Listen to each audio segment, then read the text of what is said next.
সিঁড়িটা আপনাদেরকে দেখালাম, সেই সিঁড়ির একটা অংশ হচ্ছে এটা, যেটা নিচে নেমে গেছে, এবং এই সিঁড়ি দিয়ে যতদূর সম্ভব, যতদূর অভয়ার ডেড বডি নামানো হয়েছিল, এবং নামালে সেটা সরাসরি যে ঘর থেকে অভয়ার মৃতদেহ পাওয়া গেছে সেই ঘরে পৌঁছানো যায়।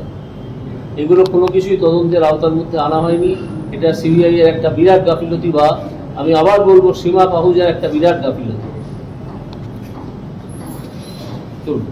সিঁড়িটা আপনাদেরকে দেখালাম, সেই সিঁড়ির একটা অংশ হচ্ছে এটা, যেটা নিচে নেমে গেছে, এবং এই সিঁড়ি দিয়ে যতদূর সম্ভব, যতদূর অভয়ার ডেড বডি নামানো হয়েছিল, এবং নামালে সেটা সরাসরি যে ঘর থেকে অভয়ার মৃতদেহ পাওয়া গেছে সেই ঘরে পৌঁছানো যায়। এগুলো কোনো কিছুই তদন্তের আওতার মধ্যে আনা হয়নি। এটা সিবিআই এর একটা বিরাট গাফিলতি, বা আমি আবার বলবো সীমা পাহুজার একটা বিরাট গাফিলতি।